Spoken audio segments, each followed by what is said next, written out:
Assalamualaikum warahmatullahi wabarakatuh. Hi everyone, I am Tengku Hamidah and today we are from group 2. We are going to perform our presentation about Tafsir Bir-Ra'yi, and the members of our group are Tengku Hamidah, Muhammad Irsyad, Diah Az-Zahra, and Agung Prasetya. So, let's enjoy our video about presentation. Okay, first I'm gonna explain about the definition of Tafsir Bir-Ra'yi. Ar-Ra'yi has the root of word from ra'a, yarah, ru'yatan, has the plural ara'un or ara'un.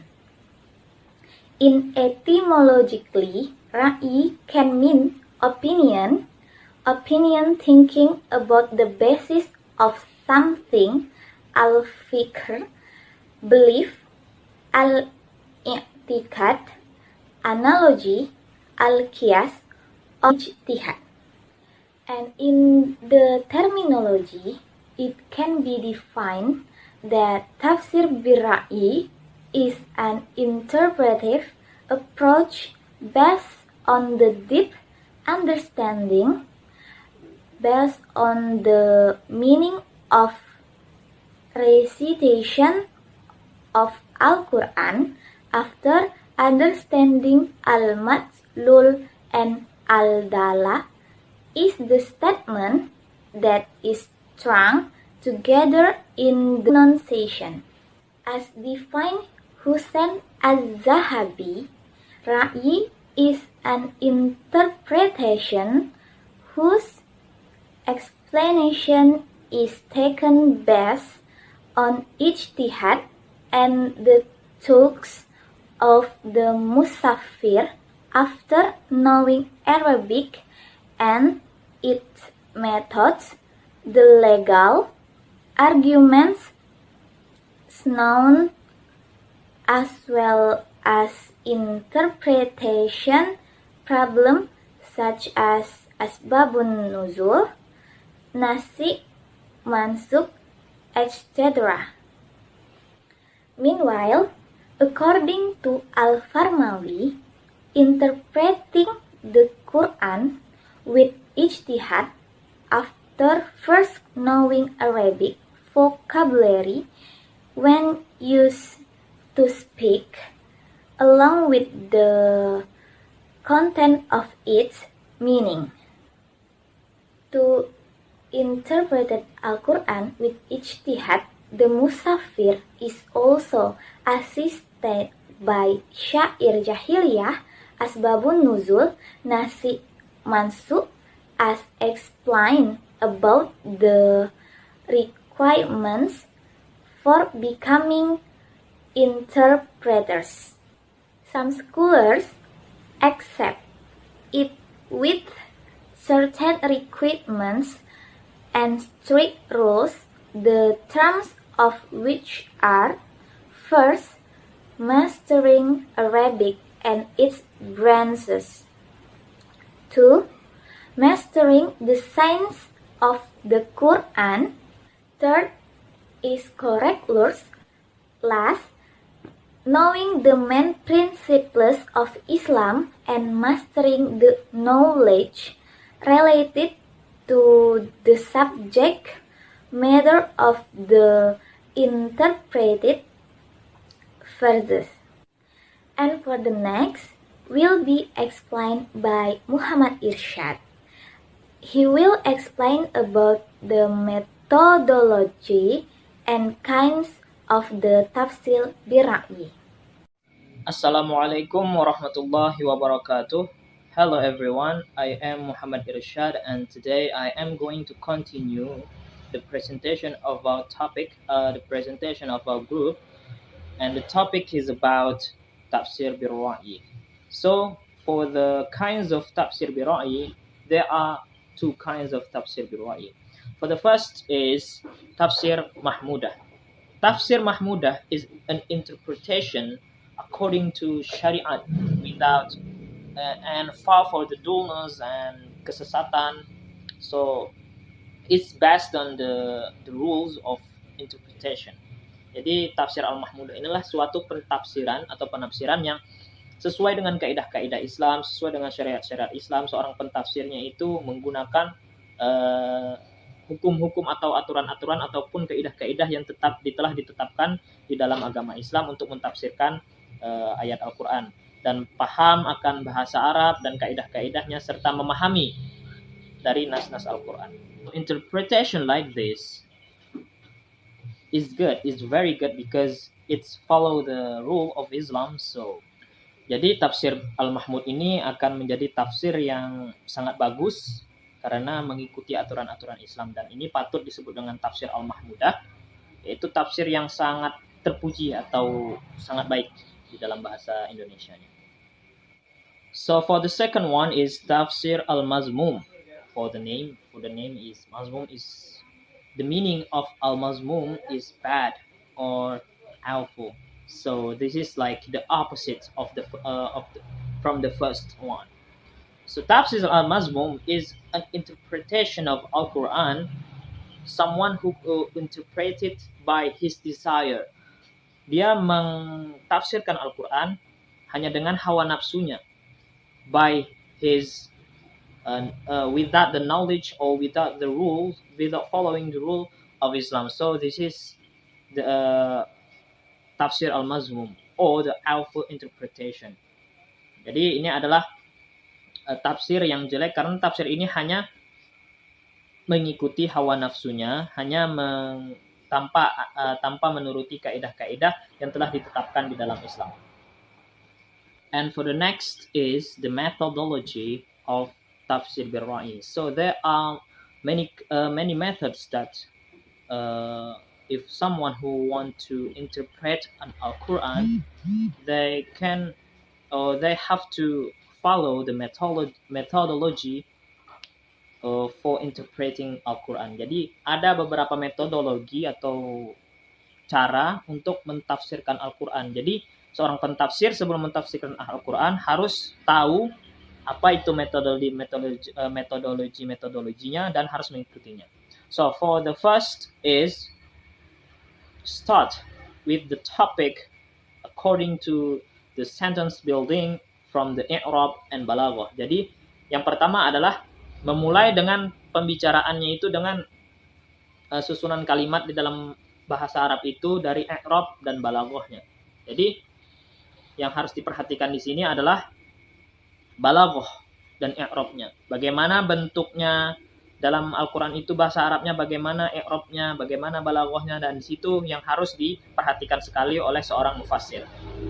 And for the next is for someone who want to interpret Al-Quran has to choose the true meaning first before the other meaning. Maksudnya adalah mendahulukan maksud yang sebenarnya. Misalnya ayat Al-Quran itu sudah jelas sekali maksudnya adalah ke sesuatu yang jelas, maka itu yang dipilih terlebih dahulu sebelum daripada dia memilih maksud dari makna majazinya, makna kiasannya.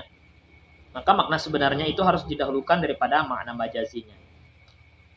And for the third one is a mufassir has to know the asbabun nuzul. Jadi seorang mufassir itu harus tahu asbab-asbab atau sebab-sebab turunnya ayat-ayat tersebut sebelum mentafsirkan Al-Quran. Jadi sebelum mentafsirkan sebuah ayat, maka dia harus tahu mengapa ayat ini turun. So a mufassir has to know before he interprets Al-Quran. And for the next one is a mufassir has to pay attention to the correlation or the connection from the first ayah to the next ayah. Jadi seorang mufassir itu harus tahu korelasi atau koneksi dari ayat yang pertama itu kepada ke ayat yang selanjutnya. And for the next one is a mufassir has to pay attention to the basic purpose of the verse. Jadi seorang mufassir itu harus memperhatikan kepada tujuan dasar daripada runtutan-runtutan ayat itu, apa tujuan dasarnya. Maka dari situlah bisa salah satu metodologi untuk mentafsirkan ayat-ayat Al-Qur'an. And for the next one is it is not the contra to the knowledge to the history of human being generally or especially in Arabic. Jadi tidak bertentangan dengan ilmu pengetahuan dan juga sejarah manusia secara umum maupun secara khusus pada komunitas bangsa Arab. And then for the next one is in explanation of the law, of the meaning of the law, has to based on the knowledge, the language rules and syariah.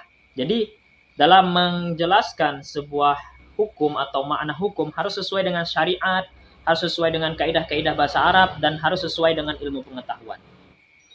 And for the last one is a mufassir has to follow a tarjih if he finds the many different meaning on one ayah. Jadi apabila seorang mufassir itu menemukan ayat yang banyak sekali maknanya, maka seorang mufassir harus mengikuti aturan daripada tarjih. Thank you very much. That's all from me.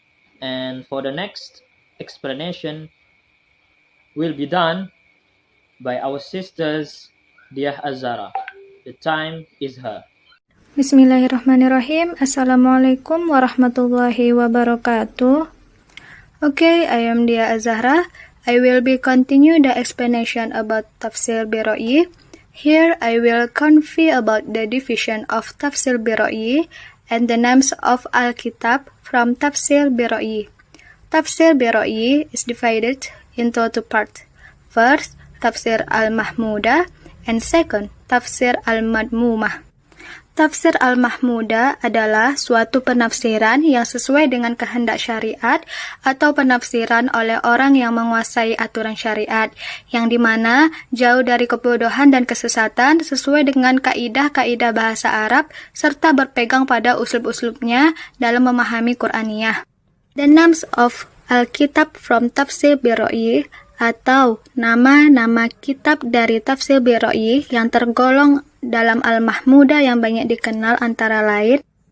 Number 1, Mafatih Al-Ghaib oleh Fakhr Al-Din Ar-Razi. Number 2, Anwar Al-Tanzil wa Asrar Al-Ta'wil oleh Al-Baidawi. Number 3, Madarik Al-Tanzil wa Haqa'iq Al-Ta'wil oleh Al-Nasafi. Number 4, Lubab Al-Ta'wil fi Ma'an Al-Tanzil oleh Al-Kazin. Number 5, Al-Bahri Al-Muhid oleh Abu Hayyan. Number 6, Al-Tafsir Al-Jalalain oleh Jalal Al-Din Al-Mahali dan Jalal Al-Din Al-Suyuti. Number 7, Gharaib Al-Quran wa Raghaib Al-Furqan oleh Al-Naisaburi. Number 8, Al-Siraj Al-Munir oleh Al-Khatib Al-Sarbini. Number 9, Irsyad Al-Akhlas Salim oleh Abu Al-Sa'ud. Number 10, Ruh Al-Ma'ani oleh Al-Alusi. Second, Tafsir Al-Madmumah. Tafsir Al-Madmumah adalah penafsiran Al-Quran tanpa berdasarkan ilmu atau mengikuti hawa nafsu dan kehendaknya sendiri, tanpa mengetahui kaidah-kaidah bahasa atau syariah, atau dia menafsirkan ayat itu tersebut berdasarkan mazhabnya yang rusak maupun bid'ahnya yang tersesat. Seperti contoh kitab dari Tafsir Al-Kashaf karya Al-Zamakhsyari. Okay, that's all. Maybe I think hear from me. Thank you. Wassalamualaikum warahmatullahi wabarakatuh. Assalamualaikum warahmatullahi wabarakatuh. Let me introduce myself. My name is Agung Prasetya, and I will explain about a difference in opinion ulama about tafsir birra'i ini. The understanding ulama about tafsir birra'i ini, they divided into two groups. The first is the ulama which allow about tafsir birra'i, and the second is tafsir ulama melarang untuk melakukan penafsiran dengan tafsir biroi ini. It's general yang melarang melakukan penafsiran Al-Quran dengan tafsir biroi ini adalah the ulama salaf group. Their opinion about melarang tafsir biroi ini adalah mereka berpendapat bahwa seorang mufassirin yang menerangkan makna-makna Al-Quran dan yang mana dia hanya berpegang teguh pada pemahamannya sendiri dan penyimpulannya itu berdasarkan akal semata dan landasan pemahamannya pun jauh dari ruh syariat dan an-nasnya. Dan mereka mengambil dasar firman Allah Subhanahu wa taala dalam surah Al-Isra ayat 36 yang berbunyi a'udzu billahi minasyaitonir rajim wala taqafu ma laisa laka bihi ilm, yang artinya dan janganlah kamu mengikuti apa yang kamu tidak mempunyai pengetahuan tentangnya. Dan juga dalam firman Allah dalam surah Al-A'raf ayat 28 ataquluna 'alallahi ma la ta'lamun, apakah kamu berani menyatakan terhadap Allah tentang sesuatu yang tidak kamu ketahui. Okay, and the next is the opinion ulama which allow tafsir biroi ini. Para ulama memperbolehkan menggunakan metode tafsir biroi ini, tapi dengan tingkat kehati-hatian yang sangat tinggi.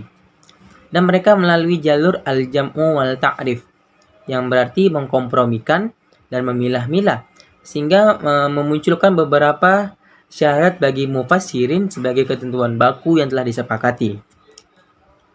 They are the ulama tafsir which allow tafsir biroi ini, mereka berpijak pada Al-Quran yang mendorong untuk berijtihad dan mengetahui ayat-ayat Al-Quran. Ayat-ayat Al-Quran guna mengetahui hukum-hukum yang terdapat di dalamnya. Dan mereka bersandar pada firman Allah Subhanahu wa taala yang berbunyi a'udzu billahi minasyaitonir rajim kitabahu anzalnahu ilaika mubarak liyadabbaru ayatul liyatadzakkaru ulul albab, yang artinya ini adalah kitab yang kami turunkan kepada engkau penuh dengan berkah supaya mereka memperhatikan ayat-ayatnya dan supaya mendapat peringatan dari orang-orang yang berakal. Quran Surat Shad ayat 29. Dan ada beberapa ulama berpendapat, salah satunya itu adalah Al-Dahabi dan Al-Lamah Al-Raghib. Mereka berpendapat bahwa tafsir biroi ini diperbolehkan, yang mana selama sesuai dengan Al-Quran dan sunnah-sunnahnya serta mengikuti syarat-syarat tafsir. Begitu pula pendapat dari ulama Ibnu Taimiyah. Okay guys, that's all for me and thanks for your attention. I'm sorry for my mistake. Wabillahi taufiq wal hidayah. Wassalamualaikum warahmatullahi wabarakatuh.